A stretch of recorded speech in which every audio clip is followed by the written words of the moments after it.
Paolo Avellino, binasag na ang katahimikan patungkol sa kanila ni Kim Chiu.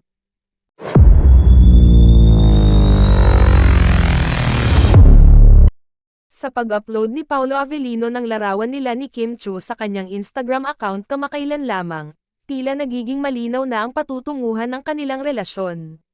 Ito ang pinag-uusapan ngayon ng kanilang mga tagahanga at taga-suporta, na matagal nang umaasa at nananabik sa pagpapatuloy ng kanilang pag-iibigan. Marami ang natutuwa at nagpahayag ng kanilang kasiyahan sa social media dahil sa tila pagpapatunay na ito ni Paolo Avellino na wala nang dapat itago sa kanilang pagtitinginan ni Kim Chiu. Isa itong malinaw na signos na tila nagsasaad ng pagkakaroon ng matibay na samahan at pagmamahalan sa pagitan ng dalawa. Ang pagpapakita ni Paolo Avellino ng kanilang larawan kasama si Kim Chiu ay tila isang paraan ng pagpapakita ng pagmamahal at pagpapahalaga sa isa't isa.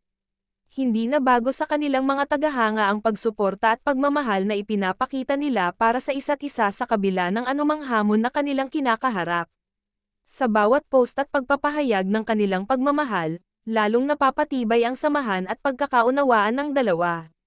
Sa kabila ng ilang negatibong komento at pagbabatikos na kanilang natatanggap, nananatili ang matibay na pagsuporta ng kanilang mga tagahanga at taga-suporta na patuloy na naniniwala sa kanilang pag-iibigan. Ito ang nagbibigay ng lakas at inspirasyon sa kanila upang harapin ang bawat araw na may kasamang pagmamahal at pangunawa. Sa paglabas ng kanilang larawan kasama si Kim Chiu, tila isang hakbang na naman ito patungo sa mas malalim na pag-unawa at pagtitiwala sa isa't isa.